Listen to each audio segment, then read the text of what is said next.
Hi everyone, today we're going to be following my routine on Friday and we're coming up to the end of the week now. So there'll be a few more videos but not too many more in this series. But what I'm going to show you today is what else I do during the week around my normal routine with the minis. So I muck them out, of course, feed them and everything, but there are a few other things I do as well whilst they're eating.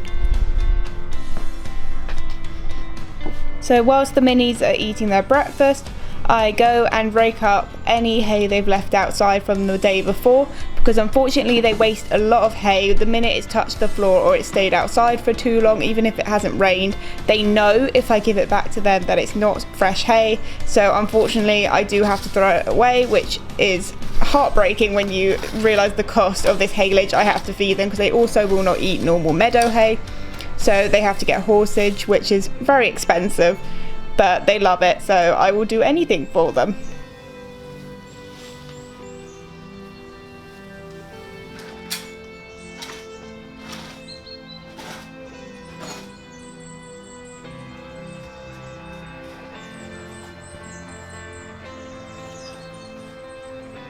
As you can see, any waste I actually put in plastic bin bags, and that is because I'm not allowed a muck heap on my property. It's just the laws in my area. So I put everything in bin bags, bag it up, put it in the compost, which is that bin there, and once that is full and whilst it's rotting down, I take any bin bags back down and we put it in our recycling bin.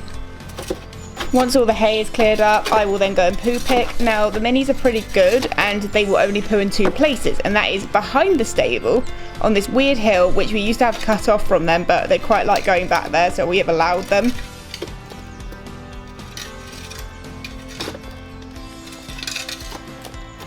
And the second place is right down by the gate along the left hand side. So as you can see, there's a lot of grass still growing through this area, and they will not eat it because they've decided this is where they're going to poo during the day. So they've ruined this patch of grass for themselves.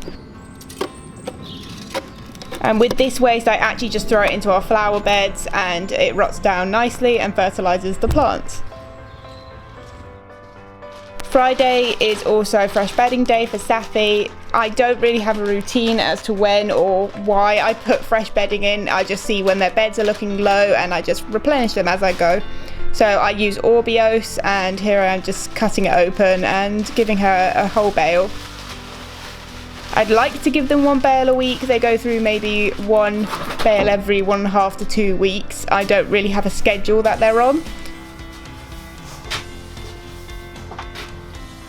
And as you can see, I'm very pedantic about their beds. I like it flat and thick.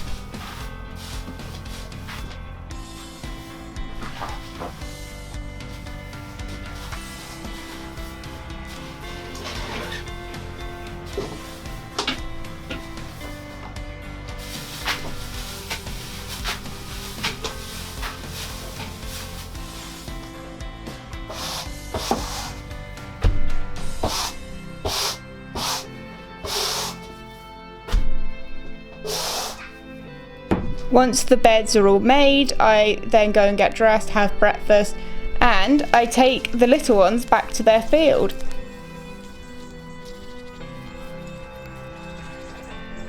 They were very, very excited this day because they got to go without rugs on, and yes, Safi likes to try and run me over every time I let her go. And here's them having a playtime. Well, mostly Safi having a playtime on her own and Nico being more interested in eating.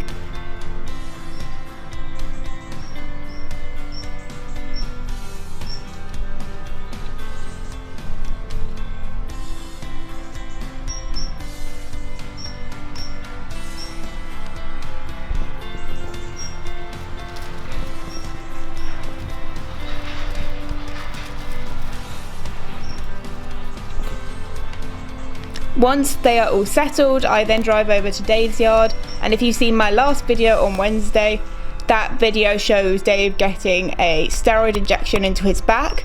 So he has had 24 hours of box rest just to let that settle and do its job. And then today is his first day that he's allowed to do something again. So I just took him on a walk today because he's still not allowed to be ridden because his back's quite sore. And of course, Dave is just the sweetest horse you will ever meet in your life. And I've had him for 6 years now, and he is my overgrown baby boy, and he loves his hugs. I always start by giving him a groom, even if I'm not riding him. He just loves the bonding time, and I like him to look as clean as possible when we're going out. He's absolutely fascinated by the camera, so the amount of times I had to push him away from it because he's busy eating the microphone on the top of it. I always start by brushing his mane out, which is so much easier to keep nice than the minis.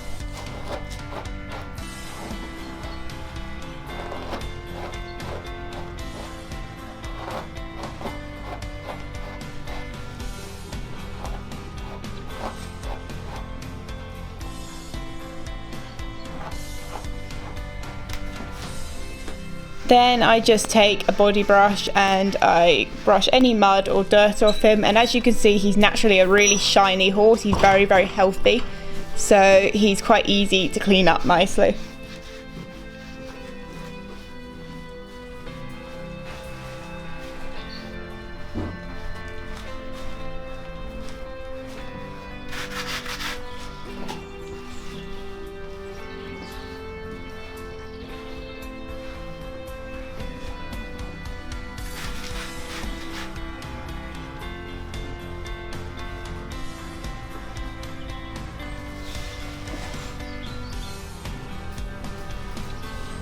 Once he's clean, I go and put his bridle on. Now, usually I would walk him out on a head collar, even on the roads. He's good as gold, completely bomb-proof in traffic. But because he's had 24 hours of box rest, which means he has not been turned out this day, he will have his bridle on just so I have a little bit of control if he gets a bit fresh. But being Dave, he's usually an angel, so there's not much to worry about. It's just safety precaution.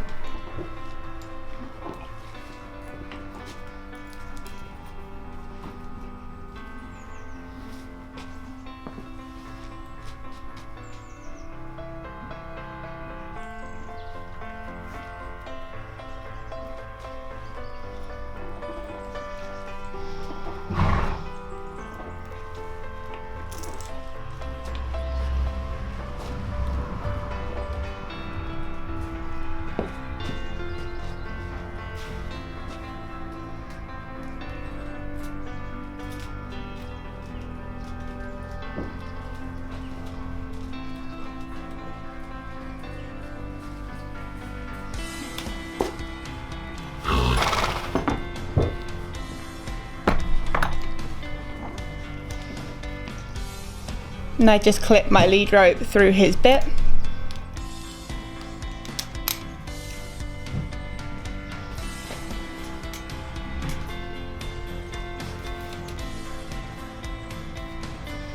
And we just went for a 10-minute walk down the road and round the roundabout and back up again, and I of course had my high vis and gloves on just in case, because he's a dark horse and I don't want to be run over. Then once he's done and put back in his stable, I walk over to Zara's yard. And this is one of their stallions. He is just to die for. They have bred from him before, but I truly think he's just the most beautiful boy ever, and I love his long mane. And of course I go and get Zara in from her field because Zara lives out. And even in a big field, she's really, really good at letting me catch her.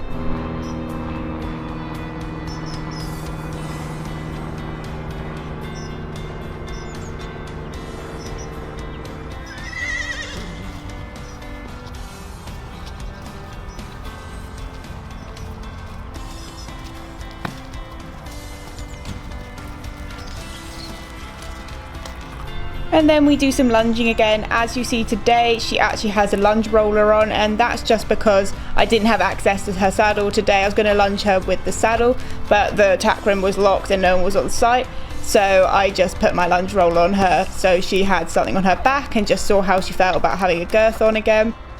I went really slowly with her, even though she was super well behaved on the lunge. I just like to make sure that the horses are fully okay with having tack on and being sat on before risking my life on them.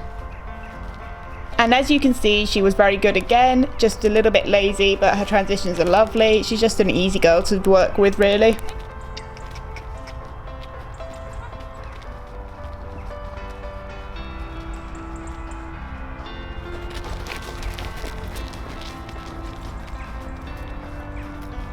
She did a little bit longer today. We're just slowly building her up on the lunge, and once she was finished, I then put her rug back on before turning her out again. You probably can't notice just from these short videos, but she's a lot calmer and more patient to deal with already on the third time working with her. I could not get a rug on her the very first time I worked with her. She was constantly moving around getting angry at me, but today she was happy and just let me do whatever I wanted to her.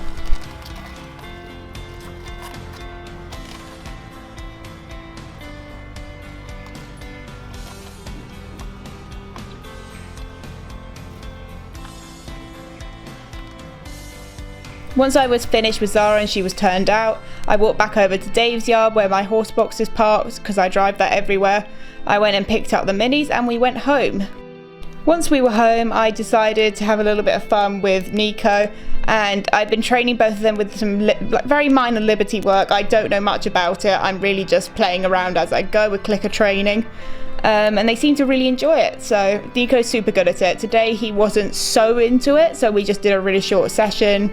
We're just working on keeping him at shoulder level with me, following me, yielding to pressure. And I've also been teaching him to set up show-wise without any pressure or head collars on, because that will help me give him hand signals when we're in the show ring. And as you can see, he's super good at following me. Sometimes when he's eating his treat, he has to wait a few seconds before he carries on following me because he's got a baby brain and he cannot eat and walk at the same time. We don't have a huge space to work with, so it can be a little bit difficult sometimes, especially with an unbalanced baby that you don't want to keep on tight circles, but he's doing really, really well.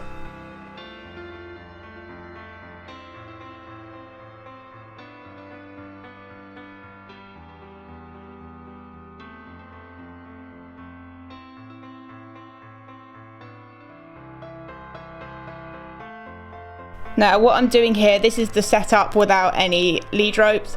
Open hand and wiggling the fingers means come to me, and closing the hand is a stop signal. There I didn't actually touch him, that was his backup signal because he was walking towards me when I didn't ask him to. So that's just what I'm asking. I'm just slowly trying to get him to move one leg at a time. So he's very, very close here to getting the setup perfect.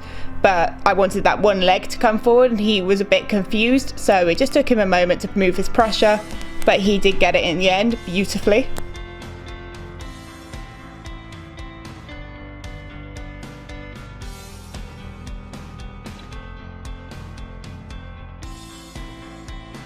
And that's exactly what I'm after, a perfect setup. And this is where you can see the lack of space gets a bit difficult because trotting on a tight circle is not easy for a 1-year-old.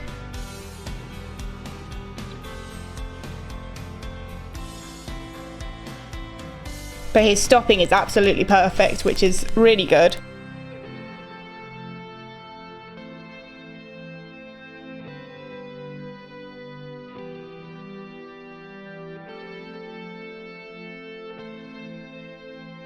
This is a little bit of pivot I was asking for here. He doesn't know much about this, so it was just a bit of playing.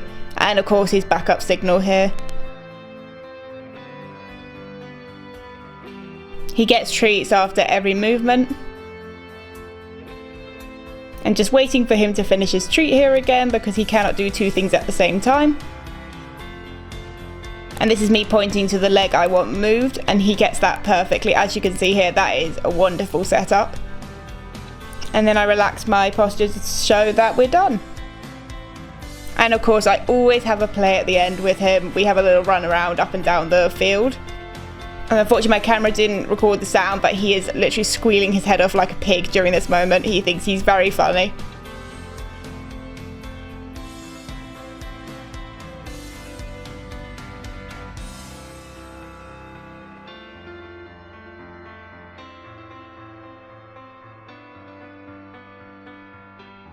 And that was the end of my Friday, and I will see you next time. Thank you for watching.